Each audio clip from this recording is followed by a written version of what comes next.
دو نامور صحافی اب چپ کا روزہ توڑ دیں۔ میاں شہباز شریف کے بیان کی وضاحت کریں کہ وہ پیغام کہاں سے اور کیا لائے تھے۔ یہ دو صحافی بھی اگر سول بالادستی کے اس تصور کے علم بردار تھے جس کا بیڑا میاں نواز شریف اور محترمہ مریم نواز شریف نے اٹھائے رکھا، تو دونوں محترم حضرات کو یہ بھی بتانا پڑے گا کہ سول بالادستی کے قیام کا یہ کون سا جمہوری طریقہ ہے۔ نیب کی بار بار طلبی سے بعض کمزور دل افراد میاں شہباز شریف کی دوبارہ گرفتاری کا اندیشہ محسوس کرتے ہیں۔ وہ نہیں چاہتے کہ دوبارہ جیل یاترا سے قبل چھوٹے میاں صاحب ان دو یا دو نئے نامور صحافیوں کے نامہ و پیام کا ذکر کریں جس کے سبب وہ لندن سے پاکستان واپس آئے اور نیب نامی مصیبت میں پھنس گئے۔ حکمرانوں اور سیاستدانوں کے مابین پیغام رسانی کے لیے اہل صحافت ماضی میں بھی اپنی خدمات پیش کرتے رہے ہیں۔ بھارت میں یہ کارنامہ کلدیپ نیر اور دیوان سنگھ مفتون انجام دیتے رہے۔ امریکہ میں بھی کئی نامور صحافی یہی شہرت رکھتے ہیں۔ میرے خیال میں یہ معیوب بات نہیں ہے، البتہ پیامی کا کردار ایماندار سالس کا ہونا چاہیے، گماشتے اور اعلیٰ کار کا نہیں۔ قومی سیاست میں توازن برقرار رکھنے، حکومت اور اپوزیشن کے علاوہ سیاستدانوں اور قومی اداروں کے مابین مفاہمت کے جذبے کو فروغ دینے کے لیے پیغام رسانی قومی خدمت ہے، جس پر تانا زنی کا جواز مجھے کم از کم نظر نہیں آتا۔ میاں شہباز شریف اور اسٹیبلشمنٹ کے مابین رابطوں کا آغاز کب اور کیسے ہوا مجھے علم نہیں، البتہ ان رابطوں کی گن سن مجھے 2018 کے انتخابات سے قبل اس وقت پڑی جب شاہد خاقان عباسی ملک کے وزیر اعظم تھے اور میاں شہباز شریف پنجاب کے وزیر اعلیٰ۔ ان ملاقاتوں کا لب لباب ایک نامہ بر نے یہ بتایا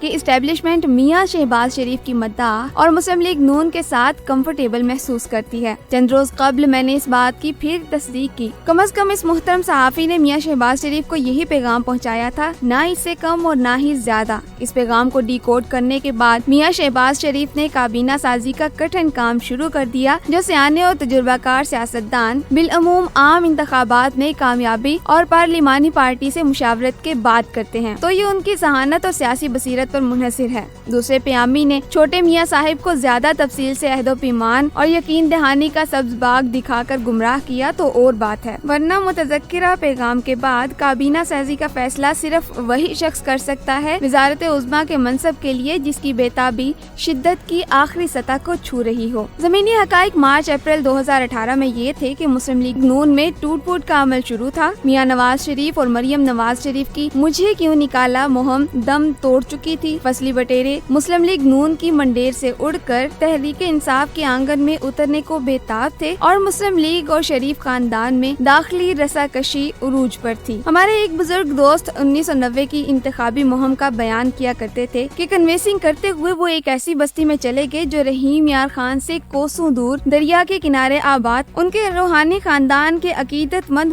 بڑے بوڑھے سب جمع ہو گئے۔ میں نے ووٹ دینے کی درخواست کی، سب نے سواد کیا۔ ایک بزرگ نے اچانک پوچھا، مخدوم صاحب آپ کس پارٹی کے امیدوار ہیں؟ میں نے بتایا کہ عوام کی پارٹی پیپلز پارٹی۔ حقہ نوشی میں مصروف سادہ لوگوں نے برجستہ کہا، وہ پارٹی جسے چند دن قبل ایوان اقتدار سے نکالا گیا، ہم ایسی پارٹی کو ووٹ نہیں دیں گے جسے دھکے دے کر نکالا گیا ہو۔ میں نے اسی دن پارٹی چھوڑنے کا فیصلہ کر لیا۔ میاں نواز شریف اور مریم نواز شریف نے دل و دماغ اور پھیپھڑوں کا پورا زور لگا کر ووٹروں اور الیکٹیبلز کو باور کروایا کہ انہیں وزیر اعظم ہاؤس سے دھکے دے کر نکالا گیا ہے۔ میاں شہباز شریف نے ڈیمیج کنٹرول کی کوشش کی اور اسٹیبلشمنٹ کو باور کرایا کہ وہ اور ان کا خاندان اب بھی تلافی مفاد کے لیے تیار ہیں۔ میں یہ ہرگز ماننے کو تیار نہیں کہ میاں شہباز شریف نے یہ کوشش برادر بزرگ کی آشیرواد اور پارٹی کے قابل ذکر لیڈروں کے صلاح مشورے کے بغیر کی ہوگی۔ مزاحمتی کوششوں کے نتائج اور الیکٹیبلز کی بے رخی دیکھ کر میاں نواز شریف اور ان کے بیانیے ہمنوا لیڈروں کو بھی یہ احساس ہو گیا تھا کہ مزید لڑائی جھگڑا خاندان کے مفاد میں ہے، نہ پارٹی کے حق میں۔ مگر میاں صاحب کو اپنی برطرفی کے بعد جی ٹی روڈ پر دھکا دینے والے خیر خواہوں نے میاں شہباز شریف کی مفاہمتی کشتی میں سوراخ کیا اور بیگم کلثوم نواز کی عیادت میں مصروف باپ بیٹی کو پاکستان واپسی پر مجبور کر دیا۔ پٹی یہ پڑھائی گئی کہ مزاحمتوں اور مفاہمت کے ملاب سے تیار ہونے والی کاکٹیل زیادہ مزیدار اور خمار آور ہوگی۔ مزاحمتی بیانیے نہیں، شریف خاندان کی دو کشتیوں میں سواری کی بے تکی خواہش نے کیا۔